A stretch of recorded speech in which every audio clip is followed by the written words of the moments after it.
before we proceed with the EJK, I'd like to find out also the status of Attorney Harry Roque, Mr. Chair. Mr. Chairman. Okay.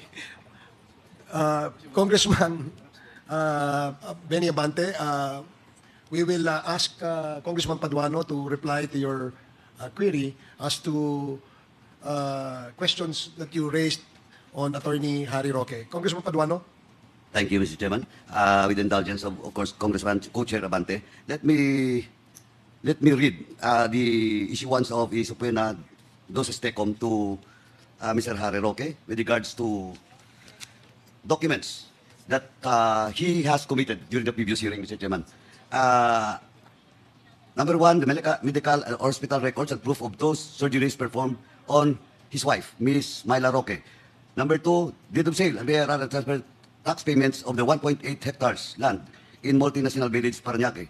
Number three, all documents submitted to the Securities and Exchange Commission regarding the transfer of shares to Attorney Percival S. Ortega, including trust agreement with the latter. Number four, extrajudicial settlement of estate of a named aunt, including corresponding BR tax returns. Number five, statement of assets and liabilities, or SALN, from 2016 to 2022, with proof of receipt. Number six, income tax return of Jancham Holdings and Trading Incorporated for calendar years 2014 to 2022. Number seven, Attorney and Ms. Roque's income tax for calendar years 2014 to 2022. Number eight, judicial affidavit executed by Ms. Ronaldine Baterna. And lastly, judicial affidavit executed by Catherine Cassandra Ong. Mr. Chairman, just for the information of everyone, we have received today another motion to quash from Attorney Harry Roque. And for the record will show that we have already discussed lengthily and through the Vice Chairperson, the Committee of Public Accounts, Vice Chair, the Honorable Luistro, during that hearing, to deny the motion to quash that was sent to us by Attorney Harry Roque. And it was unanimously approved, Mr. Chairman. So with that, Mr. Chairman, what's the pleasure of the Chair and the Honorable Committee with regards to Mr. Chair. the issuance of a subpoena doses tecum for all those listed documents that I have mentioned? Thank you, Mr. Chairman. Okay, Mr. Congressman Chair, Abante? may I be allowed to speak on the actuations of Attorney Harry Roque outside the hearing of this Quadcom? May I ask Congressman Abante to defer that particular statement after we hear from Congresswoman Luistro on the decision of the committee as to the motion to quash filed before this committee by Attorney Harry Roque. I submit, And then Chair. after, we will recognize Congressman Abante. Congresswoman Jinky Luistro, you are recognized. Thank you, Mr. Chair. As mentioned, Attorney Harry Roque expressed his commitment to produce the documents. And for the understanding of the Filipino people, Mr. Chair, I wish to share excerpt of the video of our hearing dated August 22, 2024. To explain, Mr. Chair, this omnibus motion and compliance is made up of two parts. The first part is the motion to quash, that is from paragraph 1 to 33, and the second part is the compliance to the show cause order, which is reflected in page 34 to 43. This representation wished to make a manifestation with respect to the motion to quash filed by the Attorney Harry Roque. In support of the above motion, Mr. Chair, he raised the same arguments which have been deliberated upon already during the last hearing. And to satisfy the requirement of due process, Mr. Chair, let me reiterate our answers to the arguments which he raised. First, that the hearing is not in aid of legislation. In answer to that, let me explain, Mr. Chair, this Quadcom was created to conduct an inquiry in aid of legislation pertaining to four issues which are haunting us. One is dangerous drugs. Two is extrajudicial killing. Three is the en masse acquisition of land. And four is the Pogo operation. In other words, Mr. Chair, we are indeed in exercise of our power to conduct inquiry in aid of legislation which is granted by no less than the Philippine Constitution, Mr. Chair. Second, Attorney Harry Roque argued that the documents requested are not germane to the inquiry in aid of legislation. Again, in the case of Arnold versus Nazareno, there are two requirements. One is materiality to the subject matter, and second is materiality to the possible legislation. With respect to the first requirement, Mr. Chair, It is the humble submission of this representation that the Quad Committee has established an overwhelming circumstantial evidence showing the connection of Attorney Harry Roque to Lucky South Corporation, which is a Pogo operator where we apprehended Chinese nationals victims of human trafficking, murder, and internet scam.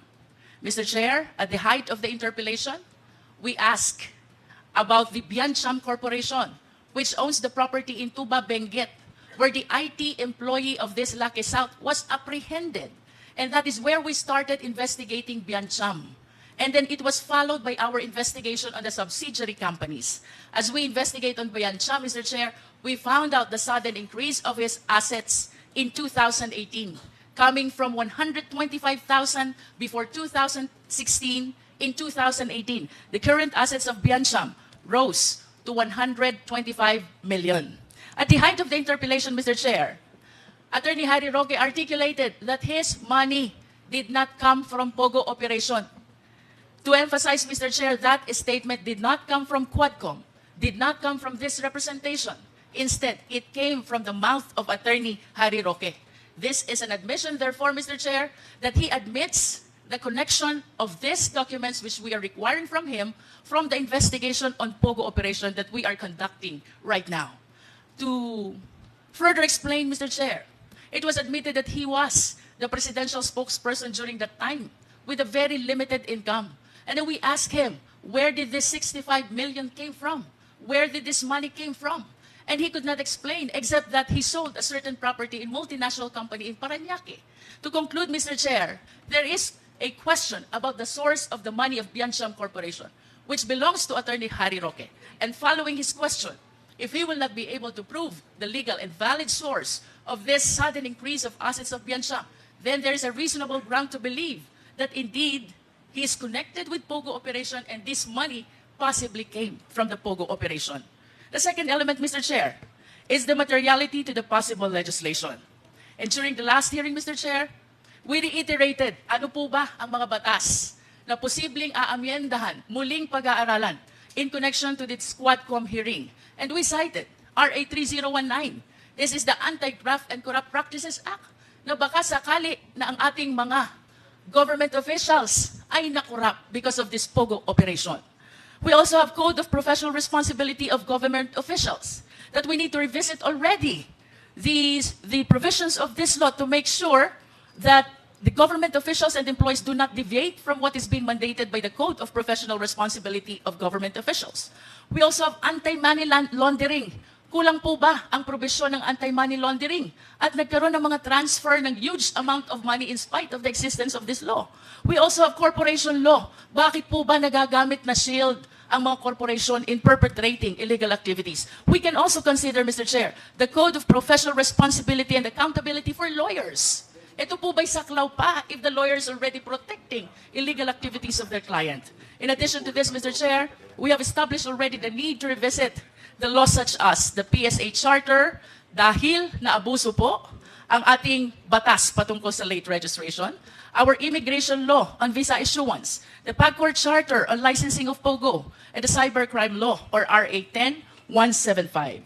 Mr. Chair, to proceed, another argument that was raised is the right to self-incrimination. And I wish to share again the case of De La Cruz versus People. Napakaliwanag po sa batas na ito. When we speak about the right against self-incrimination, we're talking only about testimonial evidence. And this time, Mr. Chair, what we are asking are documents. The documents which he promised to produce during the hearing of August 22, 2024. Fourth, Mr. Chair, he invoked the right to privacy. And again, in the case of Standard Chartered Bank versus Senate Committee, citing the case of Sabio versus Gordon, the right to privacy is subordinated to the right to public information in matters of public interest. In other words, Mr. Chair, if there is a conflict between the right to privacy versus the right to public information in matters of public interest, the latter should prevail. Mas mataas po ang right to public information on matters of public interest kumpara sa right to privacy. And finally, Mr. Chair, he invoked the right to due process. This is the purpose of our hearing, to give ample opportunity to our resource speaker to explain their side. we satisfy amply the requirement of notice and even the requirement of hearing. But we are all witnesses. He has been dispensing his opportunity to be able to explain before the Quad all the possible allegations which are being imputed by this investigation. Mr. Chair, I wish to add as well, as part of this manifestation, that when he filed the motion to quash, prior to the receipt of the written subpoena, wala pa pong written subpoena na tinatanggap si Attorney Harry Roque. Nag-file na siya ng motion to quash. Why? Because he knows already during the meeting that he expressed his commitment to produce the documents. Reason why we issued the subpoena. To my humble opinion, Mr. Chair, he waived already his right to receive the written subpoena. Second, Mr. Chair, during the last hearing, we extensively discussed his arguments and our answers why we denied his first motion to quash. And third, Mr. Chair, in this motion, omnibus motion and compliance, siya po mismo ang nagsabi. Same arguments ang ni-raise niya. As a matter of fact, he said he is refiling the motion to quash. In other words, Mr. Chair, lahat po ng nakasulat dito ay nasagot na natin during the last hearing. I therefore submit, Mr. Chair, that we should deny this omnibus motion, particularly the motion to quash, because this is already moot and academic. I submit, Mr. Chair. In addition to what Congresswoman Luistro said, ito pong si Harry Roque is actually a person with a two-faced attitude.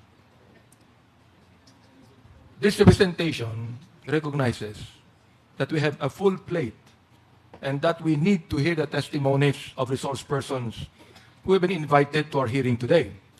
But I feel compelled to raise a matter that I believe should be addressed by this honorable body. Isa sa mga iniimbita natin sa ating inquiry, si Attorney Harry Roque. Hindi lang po siya dating presidential spokesperson, he is also a former colleague of ours in the House of Representatives. At dahilan dito, we were very kind to him. In fact, our senior deputy speaker even asked him only to be detained for 1 day, of which he even questioned that, Mr. Chair. So in the course of our hearings, Attorney Roque was cited in contempt on August 22 for being untruthful about the circumstances surrounding his absence during our August 16 hearing. After being detained and after apologizing to the members of the House, Attorney Roque then went on Facebook and posted, and I quote, "In my view, the contempt ruling smacks of abuse of power and political harassment against an anti-Marcos Jr. critic like me," end of quote. Ay napaka-doble cara naman pala ni Attorney Harry Roque, Mr. Chair. I find this disturbing because if I remember correctly, Attorney Roque was asked if he recognizes the power of the House to hold him in contempt. And he said yes. But the moment he was no longer in our presence, Mr. Chair, he went out and publicly questioned the contempt ruling and accused us of abusing this power. I believe that we cannot countenance such behavior, Mr. Chair. Naging mabait pa tayo sa kanya. I even asked if the Quad Committee would hold in abeyance the contempt charge, just because we were actually kind to him.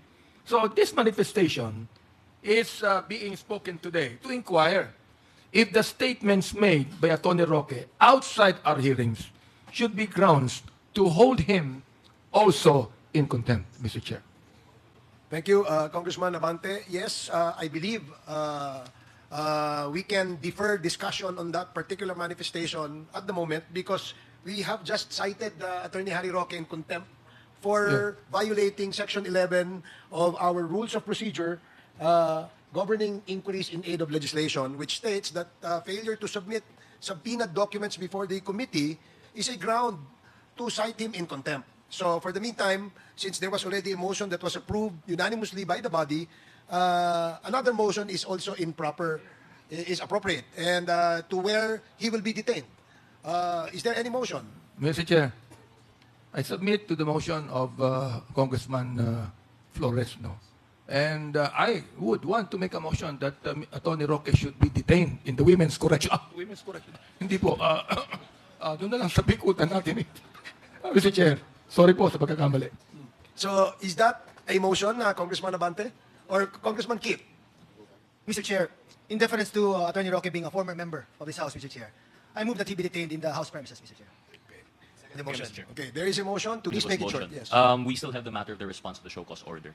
And I understand it's superfluous given the contempt order, but I think, Mr. Chair, as a body, we should rule on it. And in my opinion, it cites it cites an unspecified condition and an unspecified surgery. It makes mention of an unspecified medical facility. It has been unsubstantiated. And my understanding is it was imparted to me by the ComSec. He did not even submit the medical certificates. Are you referring to the medical certificate to be submitted to the Quad by the wife of Attorney No, Harry Mr. Roque? Chair. This is in response to show cause order because this is the third absence already by Mr. Attorney Oh, yes. Harry Roque. The first absence, the excuse was appearance in arbitration. The second absence was with no written response. And now we issued the show cause order last hearing, and now he has responded through the motion. It was omnibus po. There's a second part of the show cause order. And it would appear, Mr. Chair, that it is it's an unsubstantiated answer. And I believe, as a matter of course, we should issue a subpoena, Mr. Chair. Although superfluous given the contempt order, I still think that we should move to issue a subpoena at testificandum, Mr. Chair. Okay, is that a motion? Yes, Mr. Chair, I move to issue a subpoena for failure to properly answer the show cause order. Okay, there is a motion to issue a subpoena to Attorney Harry Roque, subpoena ad testificandum for Attorney Harry Roque. I just would like to make a motion to strike out my statement a moment ago Which part of your statement? that I said that Tony Roque should be detained at the Women's Correctional. I want it stricken out. Okay, Comsec, please take note, and it is so ordered. Congressman Fernandez. Yeah, this is in relation to a letter that was submitted by Cassandra Leong through his lawyer, Attorney Topacio, in relation to also to the suit filed by them before the Supreme Court on behalf of their client, Ms. Cassandra Leong, seeking to stop the Quadcom, no? From disregarding the right of our client to remain silent. Yun po yung sinasabi ng sulat na ito. One of those that are written in this letter. But of course, Mr. Chairman, it was already established by the Supreme Court under GR number 175, 104, that legislative investigation, if I may, Mr. Chairman, that it was ruled by the Supreme Court that a legislative investigation and the court proceedings has different purposes. On one hand, yung pong hearings that are being conducted, like yung pong mga adjudicative proceedings, is to settle dispute of the two litigants. On the other hand, ito pong legislative inquiry in aid of legislation, inter alia, is to gather data and information that will seek to amend or to create new laws na magiging pong effective para i-implement po ng ating pong gobyerno. And accordingly, Mr. Chairman, under the case between Standard Chartered Bank of the Philippines and the Senate of the Philippines, yung pong Senate Committee on Bank and Financial Institution, it is clearly stated on that case that the mere filing of criminal and administrative cases on any courts or quasi-judicial shall not prevent the legislative body to conduct a legislative function. Otherwise, it would be extremely easy to subvert any intended inquiry by Congress through the convenient ploy of instituting a criminal or administrative complaint.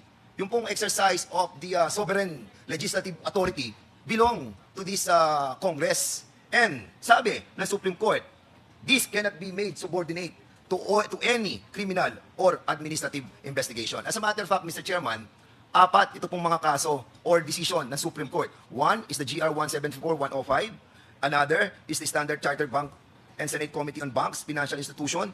Third, yung case against Arnold versus Nazareno. And fourth, yung isang kaso nung kay Garciliano versus the House of Representatives na sinasabi po dito, and the court has no authority to prohibit a Senate committee from requiring persons to appear and testify before it in connection with an inquiry in aid of legislation in accordance with its duly published rules of procedure. Dito emphasizes the importance of the duty of those subpoena to appear before the legislature, even if incidentally incriminating questions are expected to be asked. Ngayon, Mr. Chairman, dito naman po sa sinasabi ni Mr. Topacio, dahil meron po siyang comment na sinasabi, in his comment, Mr. Fernandez said that supposedly the right to remain silent is not applicable to legislative inquiries, but only the right against self-incrimination and other statements. Such legal opinion is laughable because Fernandez is not a lawyer. Also, I must remind Mr. Fernandez that the matter is now before the courts and any such public comments touching on the case may be violative of the sub judice.